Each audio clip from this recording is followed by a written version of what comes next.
একজন বৃদ্ধ পায়ে হেঁটে, চোখে অশ্রু, হাতে লাঠি, মদিনার মসজিদে নববীর প্রাঙ্গণে তিনি একা ঘুরে বেড়াচ্ছেন। তার পরনে সাদা মসলিনের কাপড়, মাথায় পাগড়ি। তিনি কারো খোঁজ করছেন না, বরং যেন নিজের হৃদয়ে শান্তি করছেন।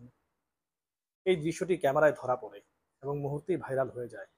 এই বৃদ্ধের নাম হাজী আব্দুল কাদের বক্স। আজ আমরা তার জীবনের 15 বছরের সংগ্রামের গল্প, যা আমাদের হৃদয়কে স্পর্শ করবে, সেটা আপনাদের সাথে শেয়ার করব। হয়তো এটা আপনারা অনেকেই শুনে থাকবেন, আর তারপরেও সত্যিকার ঘটনাটা কি ছিল সেটা আজকে আপনাদের সামনে তুলে ধরব। জায়গাটির নাম বেলুচিস্তান। বেলুচিস্তানের হাব জেলার গোট হাজি রহিম গ্রামে বসবাস করতেন হাজি আব্দুল কাদের বক্স। জীবনের অধিকাংশ সময় তিনি ছাগল চড়িয়ে কাটিয়েছেন। ছাগল চড়ানো কিন্তু একটা সুন্নতি পেশা।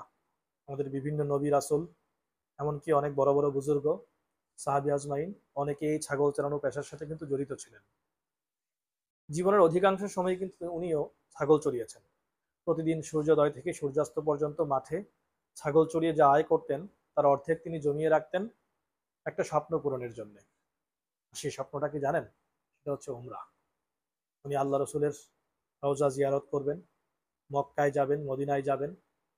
এই স্বপ্নটাকে উনি লালন করেই কিন্তু সেই সকাল থেকে সন্ধ্যা পর্যন্ত ছাগল চড়াতেন। আর অল্প অল্প যে ইনকাম হতো, সেখান থেকে উনি অর্ধেক ইনকামকে কিন্তু জমিয়ে রাখতেন। এভাবে 15 বছর ধরে তিনি ওনার অর্থকে সঞ্চয় করেছেন। দেন 15 বছরের সেই সঞ্চিত অল্প যে অর্থ, সেই অর্থ দিয়ে উনি 82 বছর বয়সে তিনি তার স্বপ্ন পূরণ করতে সক্ষম হন। 82 বছর বয়সে অল্প কিছু টাকা ওনার যেটা জমে, বিমান ভাড়ার যে টাকাটা জমে, সেই টাকা দিয়ে থাকা খাওয়ার কোনো বন্দোবস্ত নাই। শুধুমাত্র ওই বিমান ভাড়ার টাকাটা দিয়েই উনি ওনার পার্শ্ববর্তী বা কাছাকাছি কোনো একজন লোকের কাছ থেকে সাপোর্ট নিয়ে পাসপোর্ট তৈরি করে উনি উমরা করার উদ্দেশ্যে মক্কায় রওনা দেন, মদিনায় যান। মদিনায় মসজিদে নববীতে ওনার অপলক দৃষ্টিতে তাকানো একটা ভিডিও কেউ একজন ধারণ করে ফেলেন, যেখানে দেখা যায় উনি একা পায়ে হাঁটছেন, ওনার চোখে অশ্রু, এবং সেই অস্ত্র নিয়ে উনি ঘুরে বেড়াচ্ছেন। মুহূর্তের মধ্যে ওনার এই ঘুরে বেড়ানোর ভিডিওটা সামাজিক যোগাযোগ মাধ্যমে ভাইরাল হয়ে যায়। কারণ এত হৃদয়স্পর্শী এই ঘুরে বেড়ানো বা এত হৃদয়স্পর্শী সেই চাহনি, যেই সেই চাহনিকে দেখেছেন সেই আশ্চর্য হয়েছেন। তার হৃদয়ে এক কম্পন তৈরি হয়েছে বা ওনার প্রতি একটা মহব্বত তৈরি হয়েছে। অনেকেই তো মন্তব্য করেছেন উনি দেখতে অনেকটা সাহাবাদের মতো, কারণ সাহাবাদের জিন্দেগির সাথে ওনার জিন্দেগি বা ওনার চালচলন বেশভূষা কিন্তু মিলে যায়। তো এই ভিডিওটা ভাইরাল হওয়ার পর পাকিস্তান, সৌদি আরব এবং আরো বিভিন্ন জায়গার অনেকেই তার পাশে এসে দাঁড়ান। এমনকি যে ক্রিকেট দল পেশোয়ার জালমি, সেই পেশোয়ার জালমির যিনি মালিক জাভেদ আফ্রিদি, উনি ওনার হজের সম্পূর্ণ খরচ বহন করার প্রস্তাব দেন। শুধুমাত্র তাই না, সৌদির যে ক্রাউন প্রিন্স আছেন, ক্রাউন প্রিন্সের যিনি উপদেষ্টা তুর্কি আল শেখ, উনিও টুইট করে ওনার খোঁজ নেন। উনি উমরা পালন শেষে উনি যখন ওনার বাড়িতে যান, তো ওনার বাড়িটা তখন আসলে মিডিয়ার বদৌলতে ওনার বাড়ির দৃশ্য কিন্তু সামনে আসে। কোনো দেয়াল নাই, একদম কুঁড়ে ঘরের মতো একটা বাড়ি, কাপড় এই পাতা লতা পাতা দিয়ে বানানো এরকম একটা বাড়ি। এই বাড়িতে কোনো বিদ্যুৎ নাই, কোনো ফ্যান নাই, কোনো মিডিয়ার কোনো কিছু তো নাই, টিভি বা কোনো মোবাইল এরকম কোনো কিছুও নাই। উনি ওনার পার্শ্ববর্তী যখন দোকানে বা কোনো একটা জায়গায় যেখানে আসলে মানুষজনের আনাগোনা আছে, ওই জায়গায় উনি ওনার ভাইরাল ভিডিওটা যখন দেখতে পান এবং বিভিন্ন সংবাদকর্মী যখন ওনার কাছে আসেন, তখন তিনি খুব অল্প কথায় বলেন যে আজকে আমার হৃদয় শান্ত, আজকে আমার কোনো অভাব নেই এবং আমি অনেক খুশি, কারণ আল্লাহ তাআলা আমার স্বপ্নকে পূরণ করেছেন। এখন তিনি হজ পালনের জন্য আবার টাকা সঞ্চয় করা শুরু করছেন। উনি সারা জীবন যে লালিত স্বপ্ন নিয়ে বড় হয়েছেন যে আল্লাহ রসুলের ঘর দেখবেন, উমরা করতে যাবেন, এই স্বপ্ন পূরণ হওয়ার পরে উনি এবার হজের জন্যও এই 82 বছর বয়সে টাকা জমানো শুরু করছেন। তো আসলে এই যে হাজী আব্দুল কাদের বক্সের মতো লোকজন, এরকম কিন্তু একজন না, আপনি যখন হজের সফরে যাবেন এরকম অসংখ্য লোকের দেখা কিন্তু আপনি পাবেন। হয়তো কেউ সামনে আসে মিডিয়ার বদৌলতে, বা কেউ সামনে আসবে না। আপনি যখন হজে যাবেন দেখবেন আফ্রিকা অঞ্চল থেকে এরকম মানুষজন আসছেন, তাদের পায়ে কোনো জুতা নাই, বা যদি জুতা থাকেও সেটা হয়তো 50-100 টাকা দামের জুতা, বা যে কাপড়গুলো ওনারা পরে আসেন খুবই কম দামি কাপড়, বাংলাদেশে যেটাকে পলেস্টার কাপড় বলে, 30 টাকা 40 টাকা গজের যে কাপড়, যে কাপড় পরলে আসলে শরীরে অনেক বেশি গরম অনুভূত হয়। বা যদি দেখেন যে ওনারা আসলে তেমন কোনো খাবার খাওয়ার জন্য কোনো বন্দোবস্ত নাই, এমনকি হোটেলেও ঘুমায় না, থাকে হচ্ছে মসজিদে নববীর বারান্দায়, অথবা মক্কাতে কাবা শরীফের বাহিরে কোনো একটা জায়গায়, মক্কার যে বাহিরের যে জায়গাটা আছে সেই জায়গায়। আবার খাওয়া দাওয়া বলতে হচ্ছে খাচ্ছে হচ্ছে বিভিন্ন হোটেল থেকে বা মক্কা মদিনায় হাদিয়া স্বরূপ অনেকে অনেক খাবার দাবার দেন, তো সেই খাবারগুলো খাচ্ছেন। আপনি দেখলেই বুঝবেন এই লোকগুলো ওই জায়গায় রাত কাটান। হয়তো সাথে একটা ছোট্ট পুটলি জাতীয় কিছু একটা আছে, যেটাতে হয়তো আর এক দুই সেট কাপড় থাকতে থাকতে পারে, খুব বেশি না, অল্প কিছু এক দুই সেট কাপড়।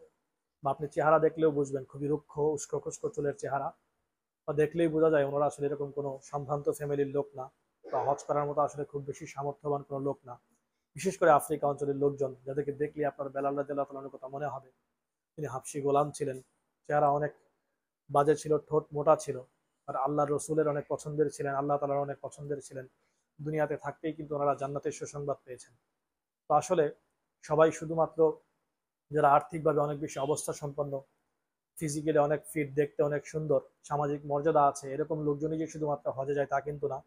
আপনি যখন হজের সফরে যাবেন, এরকম অনেক লোক পাবেন যাদের আসলে দুনিয়াতে এরকম কোনো পোস্ট পজিশন নাই বা ফিনান্সিয়াল কোনো অ্যাবিলিটি নাই, কিন্তু আল্লাহ তালা ওনাদেরকে হজের জন্য কবুল করেছেন এবং ওরা হজ করতে গিয়েছেন।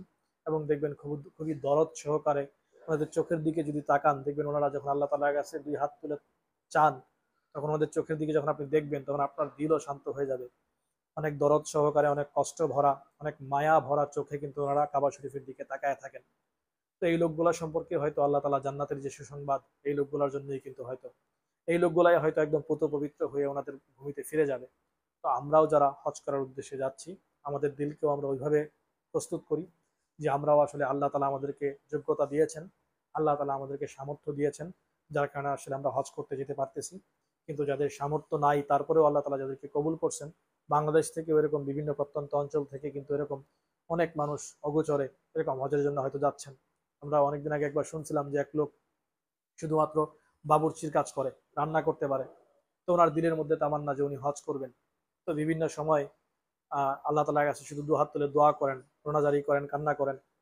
তো যখন হজের এক কাফেলা যাচ্ছে, তো উনি বললো যে আমাকে নিয়ে যান, আমি আপনাদেরকে রান্না করে খাওয়াবো। তো দেখা গেছে যে ওনাকে কিন্তু নিয়ে গেছে সাথে করে। তো আসলে তার কোনো কিন্তু সুরত ছিল না, যে হজ করার মতো কোনো অবস্থা কিন্তু তার ছিল না, বাট আল্লাহ তালা কবুল করছেন। উনি কিন্তু ওই বাবুর্চি হিসাবেই ওই এক কাফেলার সাথে কিন্তু চলে গেছেন হজ করতে। এরকম অসংখ্য ঘটনা বিভিন্ন এলাকায় বিভিন্ন জায়গায় যখন আপনি যাবেন শুনতে পারবেন। এরকম অসংখ্য ঘটনা, অসংখ্য নজির আছে, যে মসজিদের মুয়াজ্জিন বা মসজিদের খাদেম বা সামান্য কোনো কৃষক, সামান্য কোনো রাখাল, যে দিলের মধ্যেই তামান্না নিয়ে বড় হয়েছে আল্লাহ আল্লাহ রসুলের ঘর জিয়ারত করবে, যাবে। আসলে হজ করার জন্য আর্থিক সক্ষমতাই কিন্তু একমাত্র পাথেয় না, বা একমাত্র যার আর্থিক সামর্থ্য আছে সেই শুধুমাত্র হজ করতে যেতে পারবে, এরকম কিন্তু না।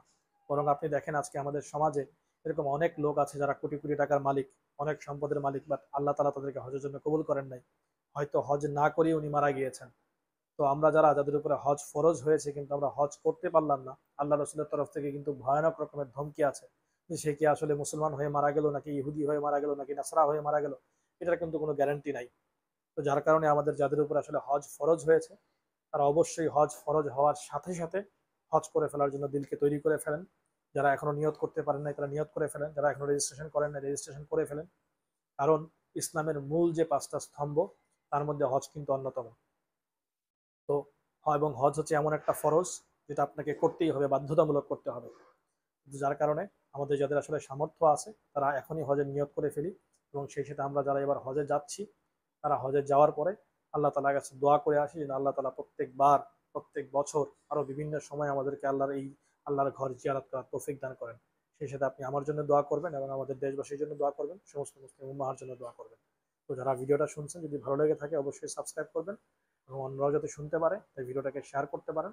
এবং চ্যানেলে আরো বেশ কিছু ভিডিও আছে এই সম্পর্কিত, সেগুলোও দেখতে পারেন। আর কোনো ভুল বলে থাকলে বা কাউকে কষ্ট দিয়ে থাকলে আল্লাহ তালার দিকে তাকে আমাকে মাফ করে দেবেন। আসসালামু আলাইকুম।